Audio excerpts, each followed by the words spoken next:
Hey everyone, thanks for tuning in. You're watching the DMZ America podcast for Thursday, December 4th, 2025. Coming to you from the left, I'm editorial cartoonist Ted Rall. And coming to you from the right, I'm editorial cartoonist Scott Stantis, and we are joined today by a very special guest, as all our guests are. But Alice, I'm going to totally butcher your last name there, Alice Giordano. Yeah, Italian sounds better. Alice, we need you to turn on your camera. We don't see you. Yeah, I'm going to skip camera today. Okay. I'm having some problems with that. Okay. If I'm worthy of a next time, I'll promise I'll have that up and running. Okay. Let's see if I'll try to make it as pretty as possible without you. I don't know how to do that, but all right, we'll figure it out.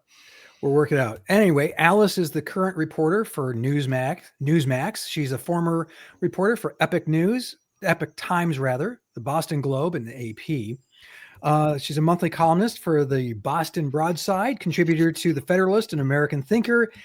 And our subject today, why do we have Alice with us? Well, you may ask yourself, Alice is actually, we connected, Alice and Ted and I all worked on Centerclip, which was a startup, mini podcasts, 30 seconds, short as 30 seconds, as long as 5 minutes. And so we've all been involved in that project. So we all kind of know each other.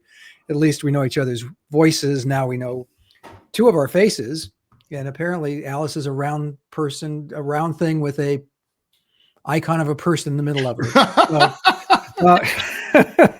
So, Alice, welcome. No judging. Thank you so much for having me. This is pretty exciting to speak with both of you. Likewise. Because you guys both have spectacular radio voices. So I'm gonna try to keep up here. And very flattering. Thank you so much, Alice. Well, we're less than a year away from the midterms. And Alice and I spoke on the phone the other day, so I'm going to repeat something I said to her.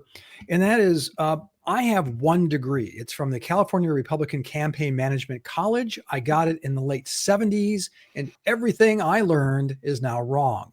Donald Trump has changed the dominant paradigm so significantly. But I do think that there's some history and there are some numbers to look at. We're going to be looking at polls as well as just going off on conjecture.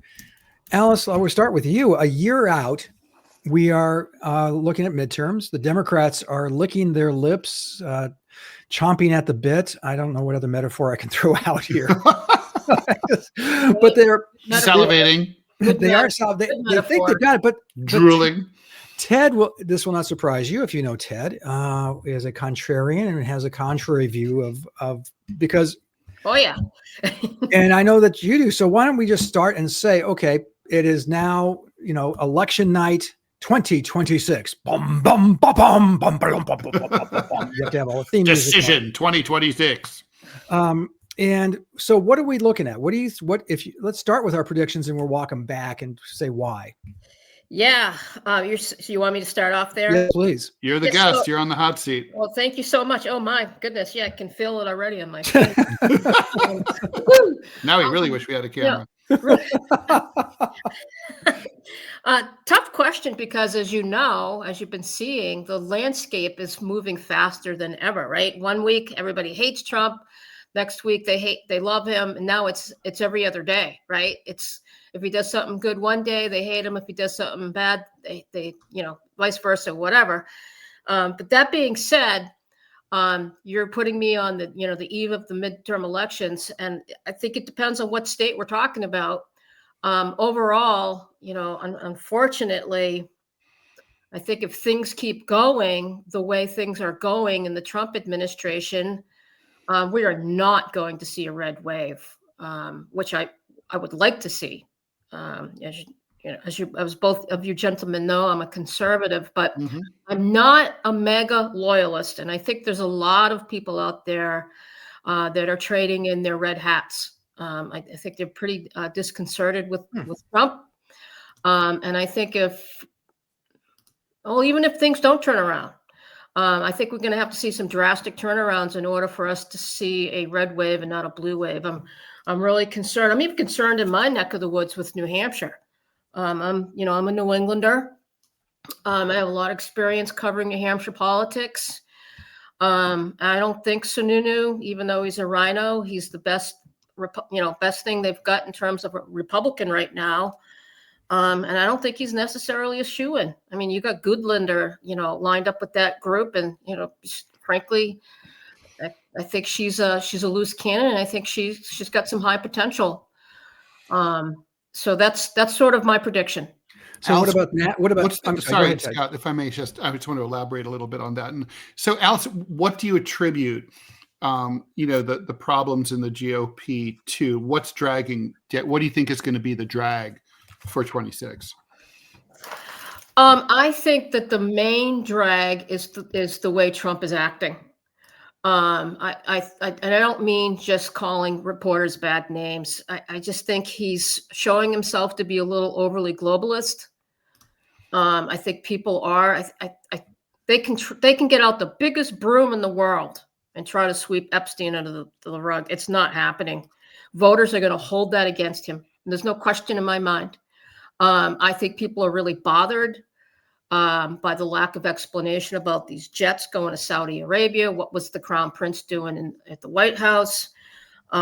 He's got to back off a little bit from this love affair with Israel, even though I am pro-Israel. I think it's just getting old.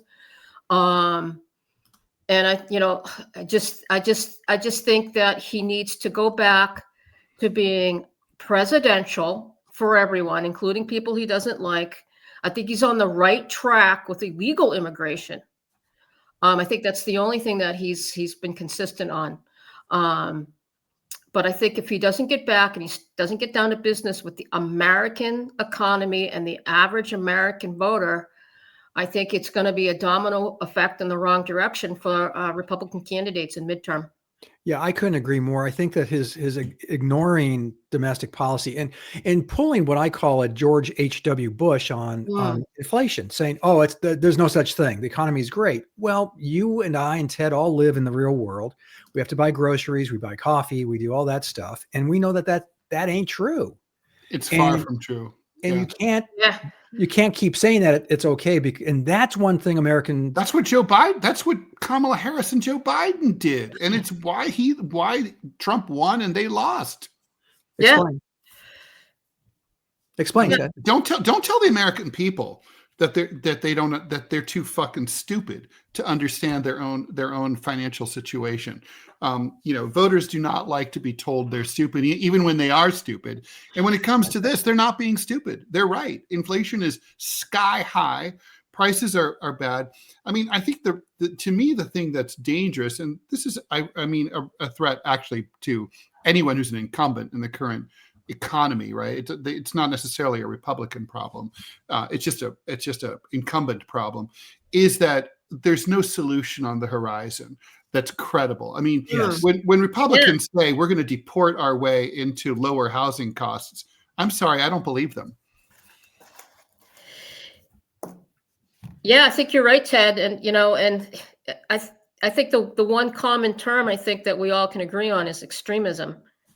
Biden was extreme in the wrong direction, so we put Trump in the office. Now Trump is extreme in the other direction, and I'm terrified that that's going to lead us to another Democrat in the White House, which I don't want, because right now we seem to have radicalism on both sides of the fence, and as a conservative, there is some radical right-wing stuff. I just turns my stomach, but I don't want to go back to making it a civil rights violation if you don't refer to someone by their preferred pronouns. I don't want to go back to that. It's ridiculous. Well, I mean, the thing is, though, so in my view, tell me what you think, Alice, but like in a polarized political environment like the one you're describing, and I agree that we're in 100%, it seems like motivating the base is really is job one when you're a political party, right? Your biggest enemy isn't the other party. Your biggest enemy is the apathy among your own voters.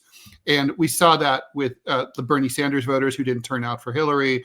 We saw that with some progressives who didn't turn out for Kamala.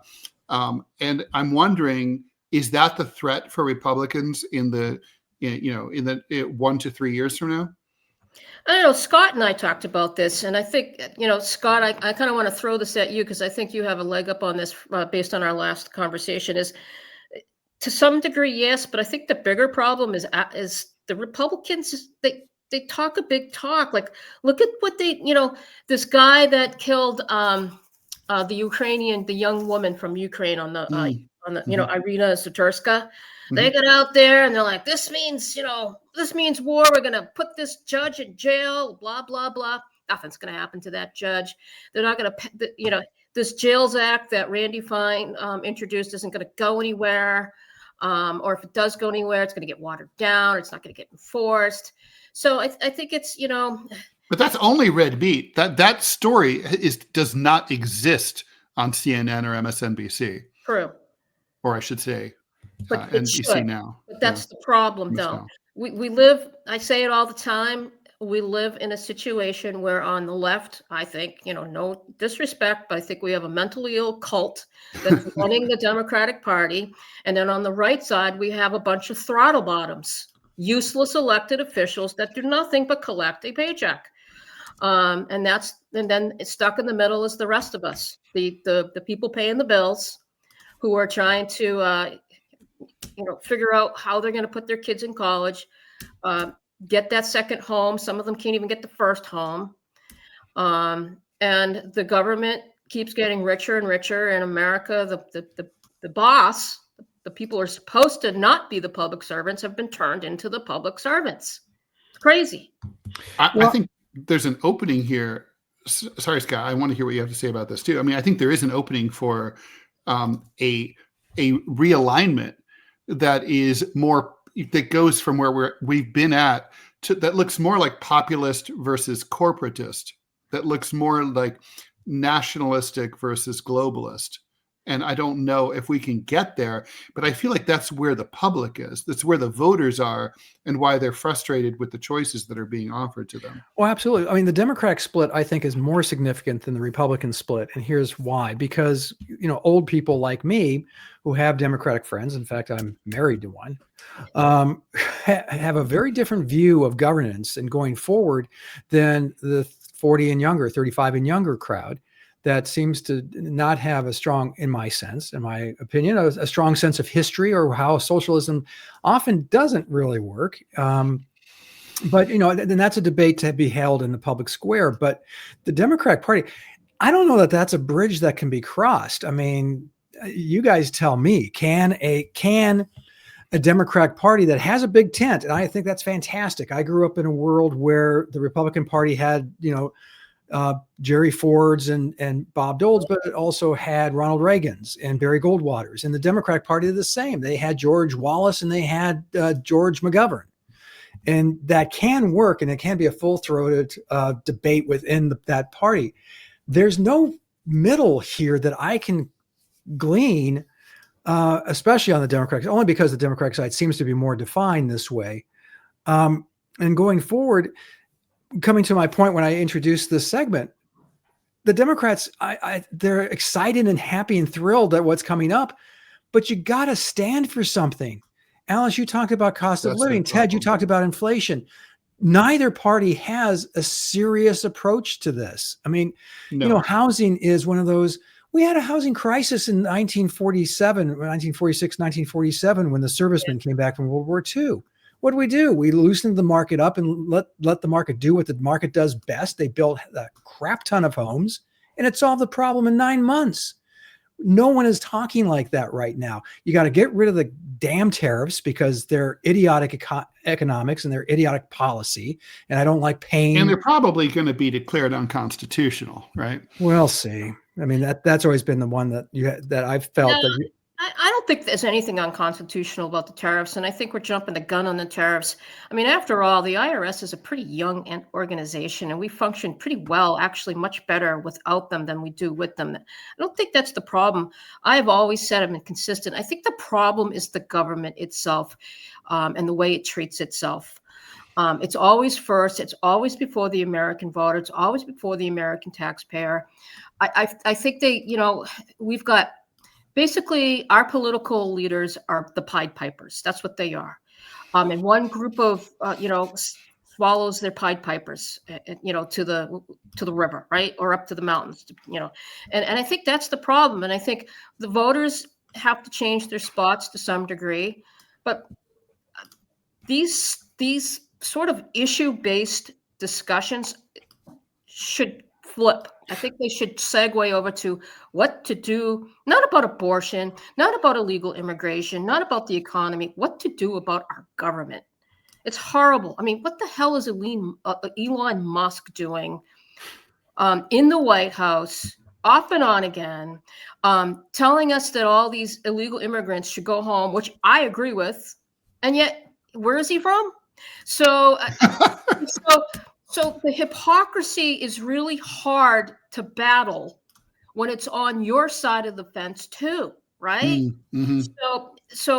Before we can fix and agree to disagree or hit a middle ground on any of these issues, in my opinion, we have to return the role that it was meant to be. They're supposed to be our servants, public servants. I mean, holy cow, look at the way they live compared to the average American. Why is that?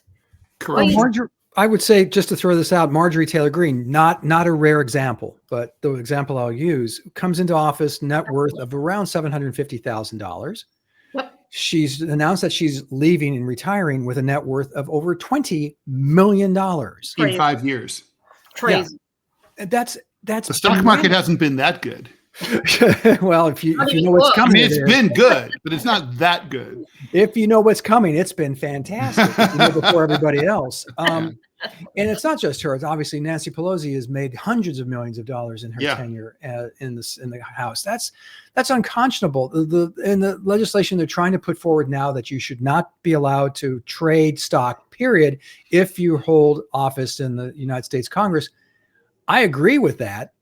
And it's making a very slow slog. I will bet you all the money in my pocket against all the money in your pocket that it never gets to the president's desk, ever. Absolutely. So if something as basic as that can't get any traction, then I don't know. I can't be optimistic about what precisely what reform you're advocating, Alice, and how do we start there? How do we get there? Where do we start and where do we end up? Alice, can you expand a little bit more about that? Because I mean, when I talk to my lefty friends, the big complaint is that the government is usually not doing enough. Like, it's not doing enough to help people who are poor or homeless or uneducated or need job retraining.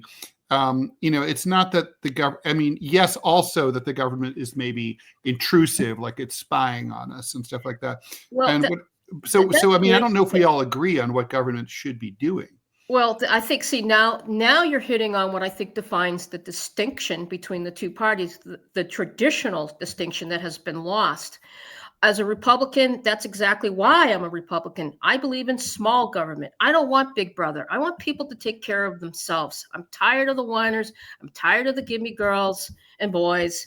And I want people to stop running to the doctor every time they have a hangnail. That's part of the problem. Feeding these NGOs. I had to go to a legislative hearing on a personal matter relative to an elderly sister with dementia. And I thought, I'll be in and out of here. This is an opportunity for me to speak to this board about what's going on with my sister. And I get there, and this place is packed with lobbyists. So the New Hampshire Office of Guardianship can get their budget increased so they can get more money off of it. And I was like, just blown away. New Hampshire is a relatively small state population-wise.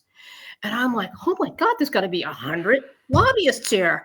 It's like, oh my, and the people living off of the government. I'm against welfare fraud, 1,000% against welfare fraud. But who's the bigger welfare fraud? The government is the biggest welfare fraud of them all. These NGOs are a form of welfare fraud. We have got to stop feeding laziness, and we have got to stop feeding the what about the children narrative. That has to stop. And that, I think, is I think that's the biggest problem of all in this nation, frankly, that mentality. And then on the other side, the Republicans really don't want to fix it because it doesn't benefit them. Couldn't Republicans, make hay with like a Nixon, like with healthcare. Trump's been promising to replace and repeal Obamacare for years. And I keep thinking surely there's some kind of free market solution that is better than Obamacare, which is a free market solution, sort of. Surely Republicans could have a Nixon goes to China moment here that they're squandering. Yeah, well, that's what I mean. They talk a big talk. I'm old. I'm 60 years old. I remember a time when picking health insurance was multiple choices. Yeah. Right. And it was like car insurance. Let's see, I'll carry that size deductible so I can lower my monthly premium. I remember all that. We don't have that anymore. Nope. We just don't have that anymore. And now everything's a specialist.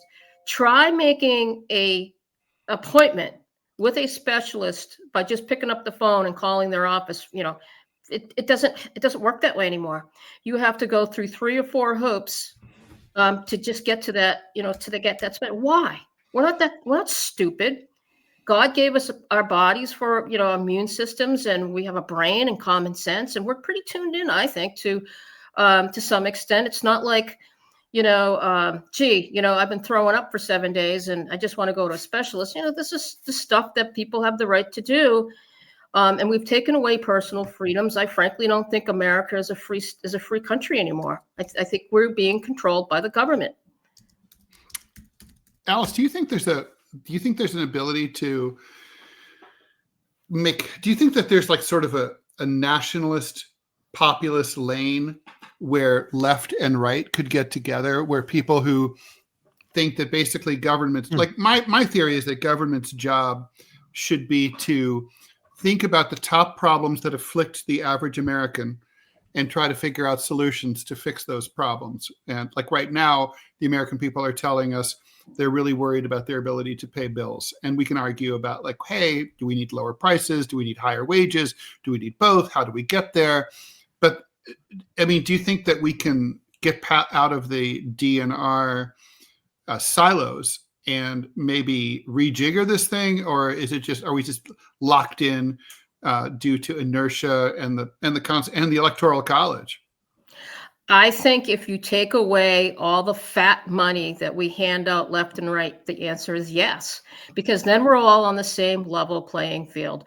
Right now, the Democrats are become so accustomed to crying, just a little cry, a little tear, and then they get their federal money for the schools. They get their federal money for this, that, and the other thing. I mean, holy cow, the number of programs out there. Is there anybody in this world that's not broken on the Democratic side? I mean, I just can't get over sometimes of the crybabies constantly. I need this, I need that. I mean, you'd think that the government shutdown was, the earth was going to cave in. I mean, it didn't even impact my life, nobody in my family's life, not a soul. And I'm like, who are all these people that are so damn dependent on the government? They can't last two freaking weeks without the government. People who were going to fly to their to see their relatives on Thanksgiving, apparently. Well, then stay home. Talk good. Talk it up. Change your plans. This is what I'm talking about. People can't cope. When I was at the Epoch Times, I did.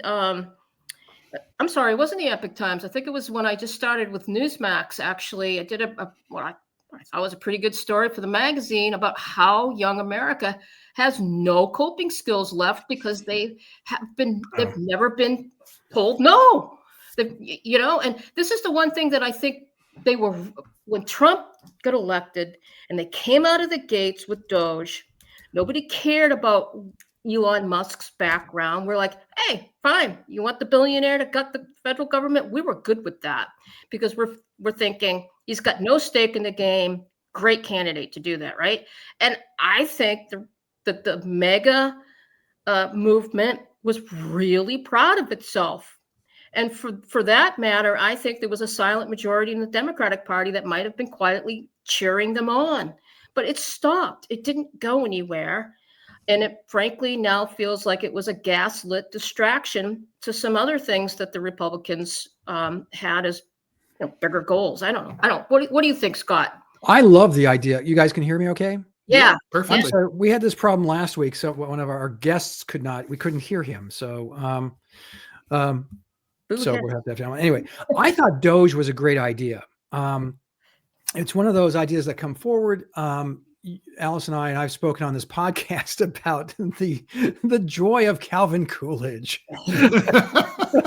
But it's true because he took the budgeting process serious. Doge was not a serious program. It was a bunch of scary it was the Cultural Revolution led by Elon Musk. It was it was not, how do you cut the federal budget? Okay, if you're serious about it, day one, you get into office and you say, I'm cutting 2.5% off of everybody's, including defense. Amen. But yep. Everybody, 2.5%. I don't know. Republicans will never cut defense. Well, and Democrats will never cut Hell, defense. Democrats will never cut defense either, apparently. Well, or taxes, but you're going to have to, someone's going to have to step up and say, we're going to have a 2.5% across the board cut, and then see where that leaves us. What are there services that simply cannot sustain that? I don't believe. I mean, does that make sense really across the board? I mean, yes. I feel like your side, and Scott, you and I've had, you guys are eager for some simple solutions, but I mean, some government departments are objectively underfunded and others are objectively overfunded.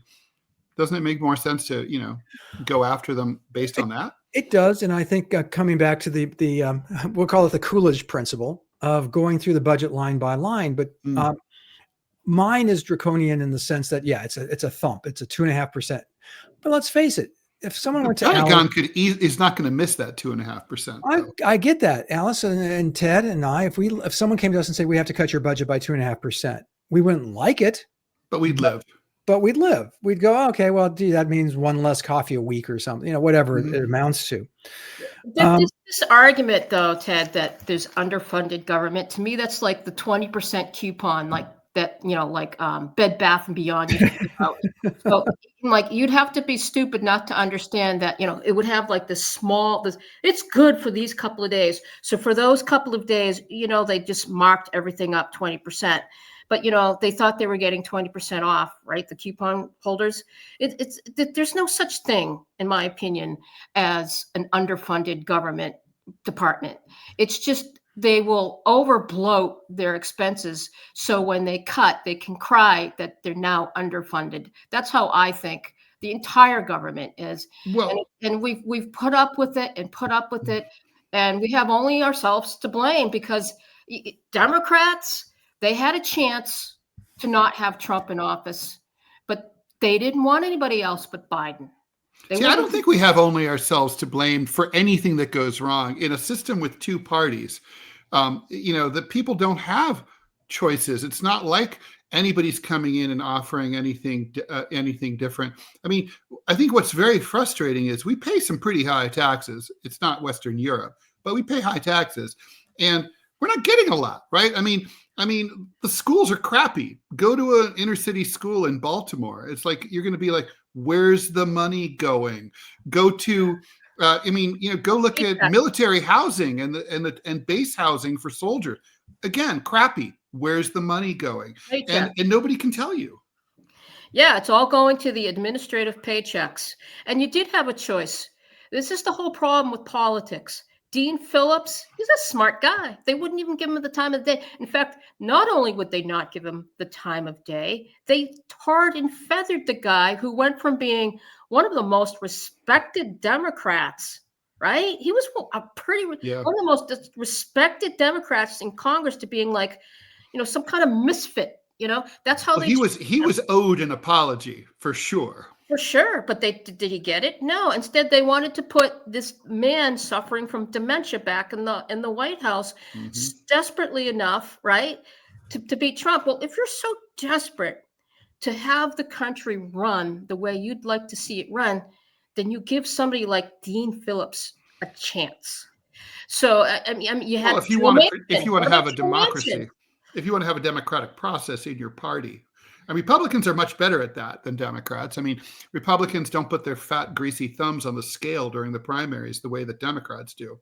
Yeah, otherwise you would never have seen Donald Trump get nominated. I can guarantee you the Republican... Arnold Schwarzenegger would never have been governor of California if he was a Democrat. Ronald Reagan. Yeah. Yeah. And so on and so on. That's and true. that leads to the people's choice, which makes you likelier to win. It's better. Hey, Alice, let me ask you something. This is kind of out of left field, but stay. You're quick on your feet. You can keep up. Ted and I have talked about third parties forever. Ted is far left. He's so far left, he's almost right. I've worked with and supported libertarian candidates. We actually had the libertarian candidate for president on this podcast, and he was Chase Oliver. He was great. Incredibly impressive guy, by the way. Nice. If you had seen him on a debate stage with Kamala and Trump, he would have gotten 20+%. I mean, it would have been ridiculous. What is your sense of third parties? There was an interesting article yesterday about AI somehow playing a role in expanding the profile of third parties in our democracy. Do you see any hope of this? Because then you could have a truly conservative party, because the Republican Party isn't conservative right now. It's MAGA, which is not conservative. They're not cutting spending in a serious way. They're not doing the things that I think conservative should be doing. Anyway, I'm sorry, I keep babbling. Yeah, no, absolutely. I look at the number of people that undeclare from both the Democratic Party and the Republican Party. It's staggering, actually. The independent pool right now is, I think it's at a record high, right? I'm pretty sure I'm right. Okay, so you have a growing center. What, the obvious question is why? And then, of course, the glimmer of hope comes by way of Robert F. Kennedy Jr. He's from the Kennedy dynasty, and he sits in the Trump cabinet. Wow, right? So, I mean, granted, it might be because of his views, but there's plenty of people with Robert F. Kennedy Jr. views. So I think that Trump knew that I think he was an excellent choice, actually, for that position, for so many different reasons. But on the bigger picture, to answer your question, Scott, I think that's a sign that there is hope for this the third party. And I think this growing independent pool is a huge sign that voters on either side are not happy with the direction these campaigns go and these elections go. When I was on the editorial board at the Chicago Tribune years ago, we had Jill Stein come through, and we had Gary Johnson, the libertarian candidate. And they were both really impressive individuals. And if we recall, it wasn't the Republicans, it wasn't the Trump campaign that was going after these guys. It was Hillary Clinton and the Democrats who actively and worked to dismantle and to destroy them. The rumors that Jill Stein was insane and that she was kind of stupid and frankly, I saw a person, we were in the room with her for over an hour and a half, and you can imagine the range of topics that were touched on. And I disagreed with her on everything. Let's be perfectly clear, but she was still intelligent enough to handle this. And Gary Johnson, who the Chicago Tribune eventually endorsed, was a libertarian candidate for president, ran with Bill Weld. They're from Massachusetts. Bill Weld. Yep, I remember Bill Weld. And they were impressive as hell. And if you'd had Jill Stein and Gary Johnson on the debate stage with Trump and Hillary, I have to believe it would have been a very different outcome. Maybe. I'd like to think that's true. And what a joy to have that choice. I'm always impressed. I don't understand why our fringe politicians are fringe politicians. Like, why is Rand Paul considered a weirdo? Why is Bernie Sanders considered a weirdo? To me, they're not the weird ones. It's Lindsey Graham's a weirdo. I just don't. Mitch McConnell's a weirdo. Hillary Clinton's a weirdo. I just don't get it. Well, let me ask you this, Ted. I have a question for you. So, who would you like to see run on the Democratic ticket for 2028? Oh, that's a good question. Well, we currently and bear in mind, Chairman Mao is not available. Right, sadly. No, I mean we don't have. The Democratic Party has carefully expunged its left wing on the national level. We do have, AOC. She's too young to run for president, obviously, and I don't think I'm not a fan anyway. I don't think she has that intangible whatever that's needed to be. She doesn't have that presidential timber, as we used to call it. You know, I'm just gonna say I don't think there is anyone. The Democratic Party has not cultivated a farm system for the better part of 20 years. So, you know, when we get an insurgent like Mamdani, I mean, the Democratic Party did everything they could to try to excise him and keep him out. And it was a spite vote in New York City, where, I mean, I'm one of them. I didn't think he was qualified. I thought he was too young. When I saw the way that the establishment and the New York Times and Bloomberg came out against him and all the party elites, I was like, oh, I better vote for this guy. They hate him. And when I talked to a lot of my more thoughtful than me friends who are, you know, normal Democrats, they voted for him for the same reason, because they hate the anti-Mamdani endorsement of Cuomo in their editorial probably did more in the New York Times. In the New York Times, that New York Times, they basically ended up electing Mamdani. And I guess the point is, there's no one. I think Buttigieg is the man to beat right now. I don't think he's very. I mean, they're still so enthralled with their identity politics stuff. Fair enough. Then I have another question for you. Why do we see Democratic women who are feminists?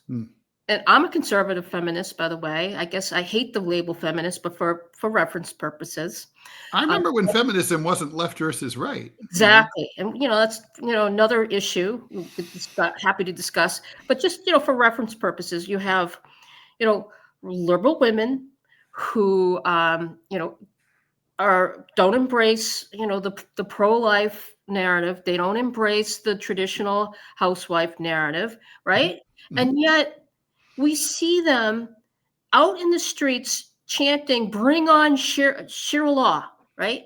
Like, how do you even begin to explain that? I mean, do they understand what that is and how anti-women that is? And like, how do you explain that rationale? Like, where is that coming from? Because from where I'm sitting, that's what translates into these absolutely inexplicable elections of people like Mamdani. Like, what? It just doesn't make any sense. Like, and then of course, you know, you did touch on Cuomo, and the problem is you got, you know, two terrible candidates to choose from. But holy cow, he would have been a good candidate in 2020. He would have, but we're not in 2020 anymore. Right. And I'm talking specifically about females. I mean, look at the LGBT crowd, the lesbians who support these people, that would throw them off of a cliff in 5 seconds. I can't make any heads or tails out of their rationale. Like, are they? Only thing I can think of is they're mentally ill. Wait, so Alice, I'm confused. Are you talking about, when you say Sharia law, are you talking about like because they voted for Mamdani, or because but Mamdani's not calling for Sharia law. He's pretty linked to the people that support that. He's got pretty heavy ties to so, you know, a lot of Islamic fundamentalists that completely embrace that type of ideology. It absolutely does. And it's not just that one issue. It's other things like they're like, look at the Free Palestine group. Mm-hmm. Like, what? Like, these young kids I know those are my people, and I got to say, I don't know anybody who's for Sharia law among those people. You know, I think it's sort of like we are the same people who were saying, you're telling me Palestinians support lesbian couples? Saddam Hussein was an evil, horrific, torturous dictator, and we should not have overthrown him. So it's sort of that's the thing. We like. For sure. No, I don't know no one sane would want to live in, like, say, you know, the tribal areas of Northwest Pakistan, where I've been. It's like, I think this is about U.S. interventionism and also the support of what Israel is doing as like a proxy client state in Gaza, or was doing until recently. I don't know, Scott, you're my fellow conservative here. What say you on this subject? He and I have had many arguments about this. Yes, Ted and I have gone mano a mano on this very issue. things like from the river to the sea. I mean, that's clearly wanting to wipe out Jews. I mean, because That's not clear. It is, Ted. The only thing between them, the river and the sea. What's the part? Bunch of Jews. Palestine will be free. There's nothing in there about killing anyone. It's implied. Don't No, come it's on, not. Ted, come on. You've got it. Oh, please, Ted. It's not clear. Let's just say that. Can we just say this is a matter of dispute? Okay. Okay. Well, Most clearly. people who use that chant, I would say 99% of them are not anti-Semites and do I'd say not 99% mean of them any don't- harm to the Israeli people at all. They mean harm to the state of Israel, certainly. Well, you can mean harm for the state of Bolivia and still not want anything bad to have happen to the people. When the U.S. wanted to invade Iraq, it never said we wanted to kill all the Iraqis. We just said we wanted to overthrow the government. It's the same thing. Okay, I don't. You and I. So last I think it was last summer, I was on Harvard campus, and I was there to talk to Jewish students. This is Harvard, Cambridge, like the epicenter of liberalism. Okay, the kumbaya of the world, where everybody is supposed to be loved and embraced. Well, there's a lot of preppies there, and a lot of Phillips, Exeter, Andover, Choate people, right? Well, I'm born and raised from Boston, so I know the area very well. Mm-hmm. I know the culture very well, and I will tell you that it was just heartbreaking. These Jewish students were terrified. They were terrified, genuinely terrified. They weren't just, talking a big talk. They were afraid to put their, what do they call it? The yarmulkes on. I remember one young man said, I actually take a different route every day to the synagogue, and I take a roundabout way there because I'm afraid to be followed there. Why? I mean, how can you say that there's not anti-Semitism when you meet these real life students who are terrified on the campus of one of the most liberal colleges? Alice, they're snowflakes. I'm sorry. Like, I went to Columbia University during the encampment. I'm a Columbia graduate, so even during the lockdown, I have an alumni card, so I was able to walk around freely. I came across on College Walk on 116th Street a Jewish woman. She was dressed. She was obviously Orthodox, crying, like hysterically, in the arms of a rabbi. And I was like, oh my God, something just happened. And so I stopped and witnessed. And I was like, by the way, if I'd seen any anti-Semitic anything, I would have killed them, right? I mean, that's not okay. And there was no one around. And from listening to her, it became very clear she was just like so upset at just the idea that there could be a pro-Palestine demonstration, which, by the way, nothing was happening at. There were no chanting happening. People were just in their tents. There were some signs up. That's it. There was nothing going on. And it was just, she was like, how can they think this? It was because they were criticizing Israel. And I understand that that's very upsetting for some Jewish students but frankly, it's like, I would think this is a conservative position. If I'm, if I get really, really upset about something, but it's baseless, that's on me, and I need psychological help. I mean, there was literally no danger whatsoever, and there's still yet to be any real documented instances. I read the entire Columbia University report on anti-Semitism, hundreds of pages. There's not one verified case, because I was looking for them. I figured there had to have been anti-Semitic incidents just given the subject, and there just weren't. It just didn't happen. It's a fever dream. It's like the Salem witch trials. It's just made up. What about Yaron, the couple, Yaron Limchimsky and the embassy staffer? Yeah, I mean, Jewish couple gunned down. No question. Okay, so that's not part of a. First of all, the person who did that murderer. Here we go. That murderer is not part of the. It's not part of the movement, right? It's a psychotic person who basically responded to a political incident. I have a story coming out in Newsmax Magazine, so I can't talk about it, but it's spreading very fiercely, the anti-Semitism, and it is. I think that's true, but and I think that honestly, I think is pervasive. Israel is the biggest danger to Jews in the world today. I mean, it is its actions by conflating itself with Judaism. I think Israeli policy is so unpopular, so violent, that it is like, if I were Jewish, I'd be really scared of what the Netanyahu regime is up to. I mean, they're a problem. So you're a Democrat, so you're liberal. But that's like saying, let's hate all Americans if you hate Trump.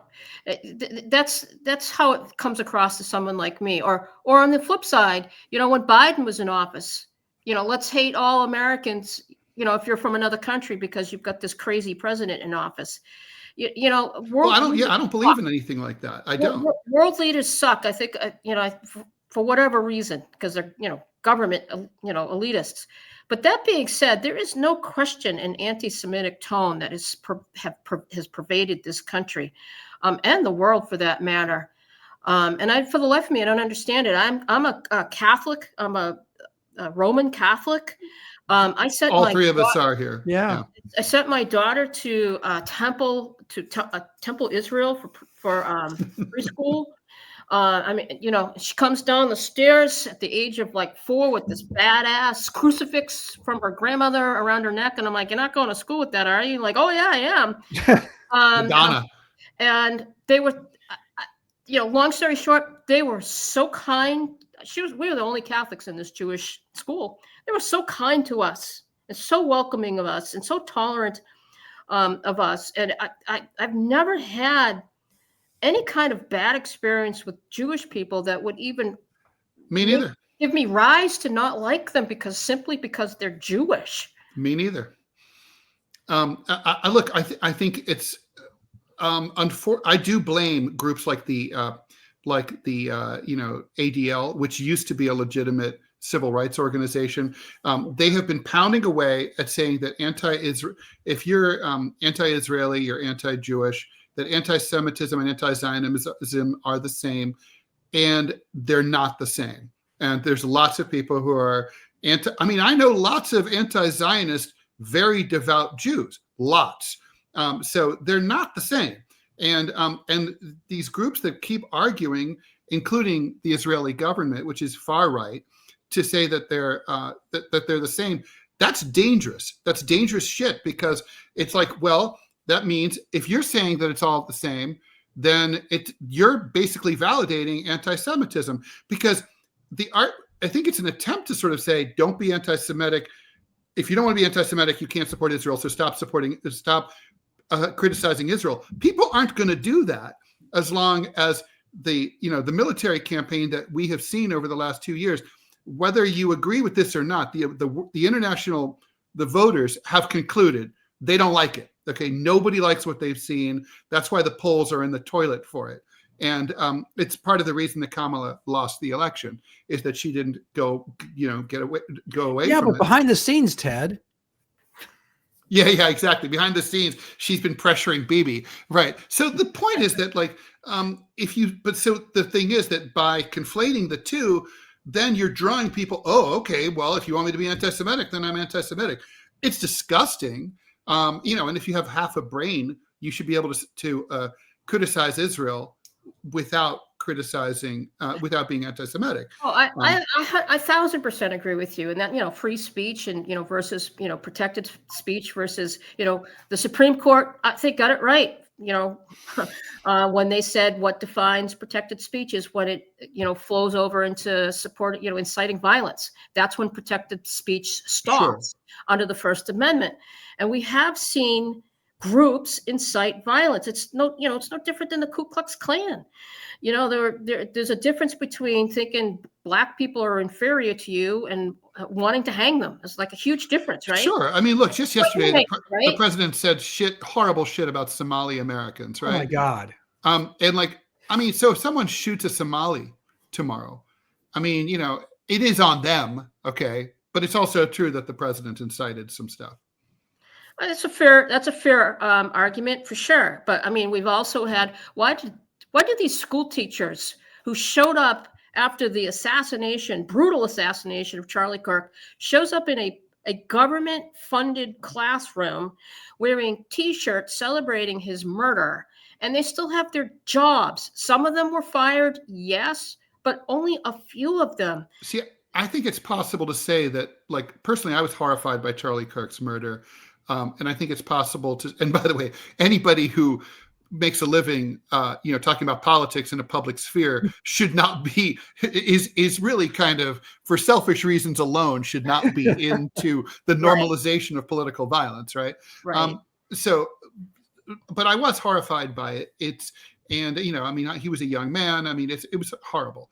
I think it's possible to be disgusted. Unless you're Jones out of West Virginia, the guy that said he wanted to kill the children of his Republican counterpart, Jones, I think is his last name. Okay, so that's disgusting. Anyways, but the point is that it's possible to be disgusted by that and say that professor should not lose their job for doing or saying something disgusting, because it could lead to someone saying something that's not necessarily disgusting, but is just controversial and challenging and deserves to be heard in the public sphere. I'd rather live in a world where you have some asshole professors with dumb opinions on the far right and the far left than a world where we start policing each other's speech.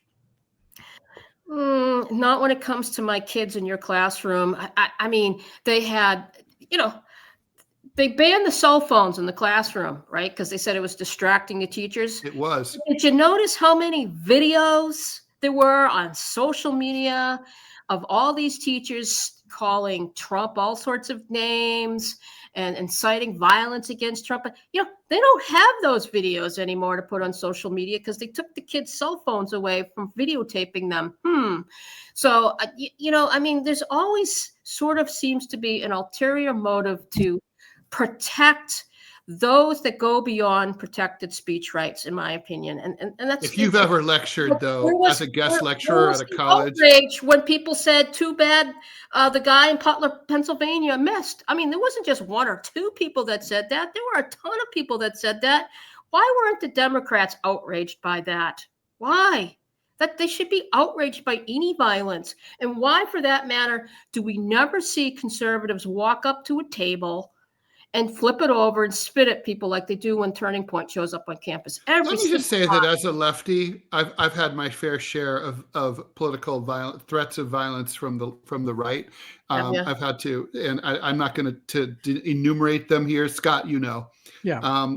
It's unfortunately political violence and threats of violence is a bipartisan thing in this country. I tell you what, I knew this was going to happen when I invited Alice on, because this is ADD Nation here.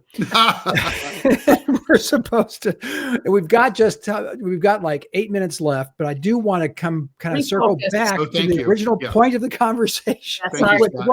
I'm sorry. That's great. Alice, that happens every week. Trust me. True. Oh, good. Okay, so I'm going to throw out my prediction. It's done. 2026. It's November. It's election night. The returns are coming in. I think the Democrats take the House. I think they take the Senate, but they're going to have the same razors thin edge that the Republicans have currently. And so they'll be able to, they will stand in the way of anything. I mean, Donald Trump will say that he's for goodness and clean air, and they will vote against it. That's true. My suspicion is that the Democrats are going to go back to the lawfare now switches back to the Democratic side. Exactly. They start the investigations and all that. Yeah.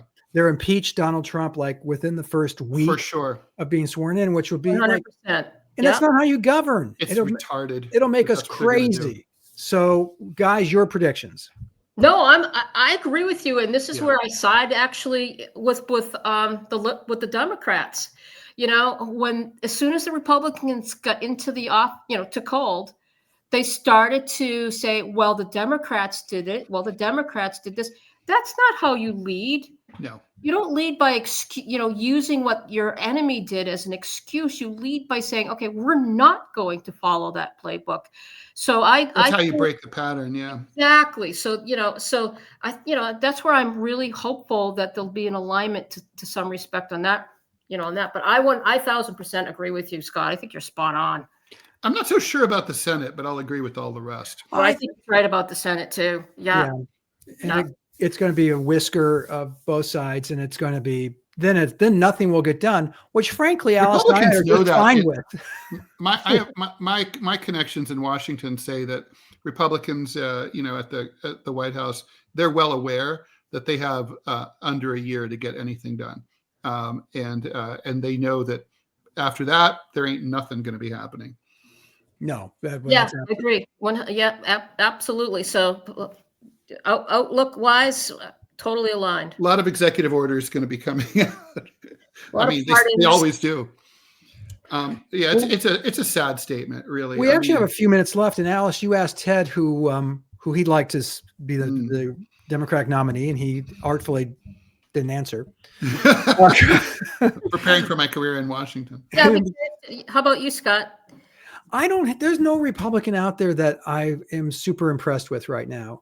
You and I talked when we spoke on the phone the other day. We talked about Nikki Haley, who Ted knows that I've always respected and liked and thought was an attractive candidate. If she can come back in the Republican Party, can create an environment where she can come back, that would be my choice. I think that would be your choice too, right, Alice? Yeah, I had the privilege to get to know Nikki Haley, covering her. She's a very personable candidate. Could Ambassador Haley win in a general election, though?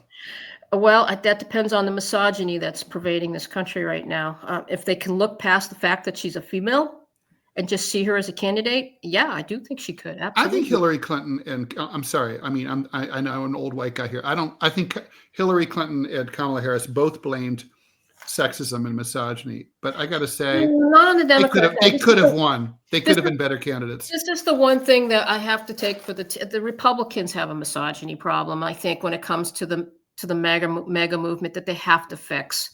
I do think they do. It's undeniable, frankly. Not so much the Democrats. But I think the American people would vote for a woman. I do. And they've come close. If they can get past the primary, sure. But that's the whole problem. Can they get past the primary? What do you guys think of Joe Manchin? What do you think of him? I think he's neither fish nor fowl, and therefore he can't be anything. Well, it's sort of at the end of when Joe Biden was showing that he, was full blown dementia. I don't know if you remember, Joe Manchin kind of I can't remember the name of the campaign. He sort of put a feeler out campaign, if you will. Mm-hmm. I covered it. And I had never met him. And I was assigned to go cover him. And I was skeptical, right? But I got to say, he's a conservative Democrat. Mm-hmm. And that's what he is. Yeah. And I thought he was kind of a spot on kind of guy. He ultimately decided not to throw his hat into the ring, which was probably wise. But I think his platform was pretty decent. And I think if the Democrats would smarten up and embrace somebody like him, they might. No, it's on team identity politics for the Democratic Party. They're looking first and foremost at like, you can't be an old white guy, first and foremost. You think that carries through to 26 and up to 28, Ted? Yeah. No, I think that's why I think Buttigieg is the one to beat. They're like, oh, well, we'll pivot back. Obviously, we can't get a lady elected, but maybe we can get this gay guy elected. That's literally what they're thinking. And he doesn't really look or feel or sound gay, quote unquote. So, but we can, and he is a very articulate, smart man. We won't, if we look at his record, people might not be so impressed. I'm not so sure that matters anymore. Really? Because I heard good things when he was Secretary of Transportation that even down here in the South where I live. He didn't acquit himself too well after Palestine, I got to say. Yeah, I'm not a fan. I'm not a fan either. I'm just telling you what I think is going to happen. Do you think the old timers are coming back? Do you think Harris is coming back? She's coming back. 100%. Really? I am convinced. Zero. Why, Ted? Seriously, she's making every sign. The shitty book. And she's running for like president of the UC system. She wants a sinecure. She wants to end up someplace safe. I right? agree Like, with Ted. I don't think she's coming back. I don't. Well, I think she's probably, I mean, for those of us who the Democratic love Party politics, hates her. They're pissed at her. well, and I, The progressives hate her because of Gaza. That's half the party right there. And the corporatists hate her because they think that she blew her 107 days and didn't close the deal against Trump because she wasn't a strong. And she had internally, the Hillary people who I know, they all say that Kamala was lazy. She wasn't out there, doing 17 appearances a day like she should have been. I don't think she was capable. That's why. And I Well, think she wasn't capable of talking. No, it's just I not. thought she was. I mean, Trump's nickname for her, Bird Brain, was no. That was Nikki Haley. Oh, well, Nikki she Haley. should have been for Kamala. Bird Brain was. Yeah, really you had it her. wrong. Exactly. Well, that's because he was threatened by Nikki Haley. He felt threatened by Nikki Haley. So as soon as he's threatened by somebody, he starts calling them names. It's not even personal for him. He doesn't even care. Not. Yeah. Nope. Absolutely. It's just business. Well, we've reached an hour. So Alice, we're really glad you could join us. Thank you. Where can we see your work? So people ask me that a lot. That was the cool thing when I wrote for the Epoch Times. I was a daily reporter for them, and so you could actually see it.